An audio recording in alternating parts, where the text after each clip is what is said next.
ஆயிரம் பதினாயிரம் பேர்கள் உன் பக்கம் விருந்தாலும் அது ஒரு காலத்தும் உன்னை அணுகிடாதே, உன் தேவன் உண்டாபரமே. அது ஒரு காலத்தும் உன்னை அணுகிடாதே, உன் தேவன் உண்டாபரமே. அவர் சேட்டையின் கீழ் அடைக்கலம் புகவி தம் சிறகுகளால் மூடுவார்.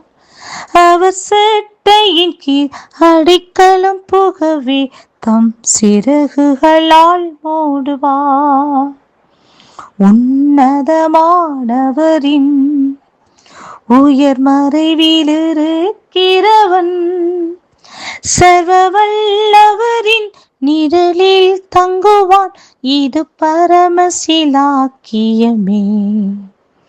சர்வ வல்லவரின் நிழலில் தங்குவான், இது பரமசிலாக்கியமே. Praise the Lord. கர்த்தருடைய பரிசுத்த நாமத்திற்கு ஸ்தோத்திரம்.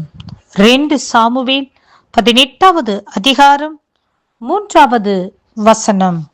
ஜனங்களோ, நீர் புறப்பட வேண்டாம், நாங்கள் முறிந்தோடி போனாலும் அவர்கள் எங்கள் காரியத்தை ஒரு பொருட்டாக எண்ண மாட்டார்கள்.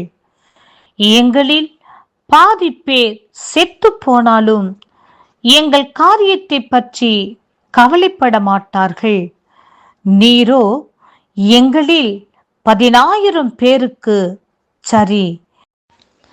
நீர் பட்டணத்தில் இருந்து கொண்டு எங்களுக்கு உதவி செய்கிறது எங்களுக்கு நலமாயிருக்கும் என்றார்கள்.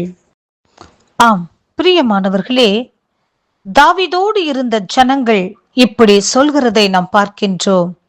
நீர் புறப்பட வேண்டாம், நாங்கள் முறிந்தோடி போனாலும் அவர்கள் எங்கள் காரியத்தை ஒரு பொருட்டாக எண்ண மாட்டார்கள். எங்களில் பாதி பேர் செத்து போனாலும் எங்கள் காரியத்தை பற்றி கவலைப்பட மாட்டார்கள்.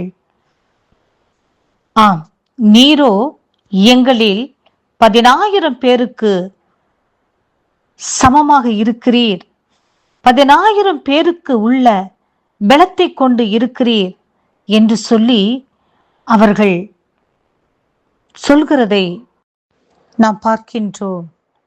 பிரியமானவர்களே, ஒரு காலத்தில் தகப்பனால் அற்பமாக கருதப்பட்டவர், சகோதரர்களால் அற்பமாக கருதப்பட்டவர், அவரால் எதுவுமே முடியாது என்று சொல்லி, அவர் எதற்கும் தகுதியற்றவர் என்று சொல்லி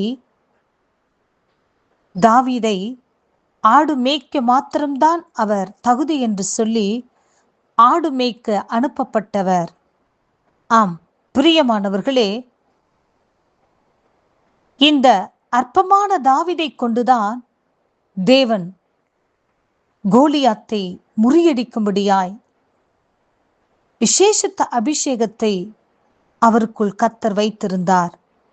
ஆம் பிரியமானவர்களே, இந்த அற்பமாய் நினைக்கப்பட்ட தாவீதுக்குள் தான் நீர் எங்களோடு கூட இருந்தால் 10,000 பேருக்கு சமமாக இருக்கும், 10,000 பேருக்கு சரியாக இருக்கும், 10,000 பேருக்குள் இருக்கிற பலன் எங்களுக்கு இருக்கும்,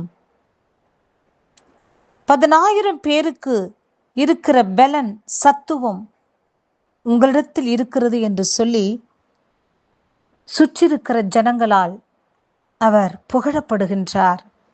பிரியமானவர்களே, இந்த நாட்களில் கர்த்தர் உங்களை பார்த்து சொல்கிறதான வார்த்தை, உங்களை அற்பமாக நினைக்கிறவர்கள் மத்தியிலே கர்த்தர் ஒரு நாள் வரும், உங்களை உயர்த்துவார். ஆம் பிரியமானவர்களே, சத்துருவானவன் பல சதித்திட்டங்களை செய்து உங்களை மற்றவர்கள் மத்தியில் அற்பமாய் கருதும்படி, உங்களை அலட்சியப்படுத்தும்படி, உங்களை நிசாரமாக நினைக்கும்படி பல சதித்திட்டங்களை செய்யலாம், உங்களை அப்படியாக நடத்தலாம்.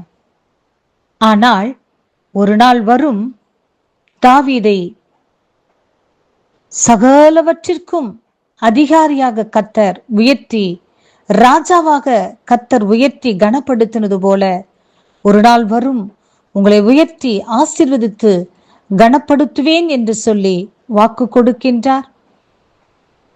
கர்த்தருடைய வார்த்தையை விசுவாசியுங்கள், பரலோக ராஜ்யத்திற்கு பங்காளிகளாக மாறுங்கள். கர்த்தர் இந்த வார்த்தையை ஆசீர்வதிப்பார். ஆமேன்.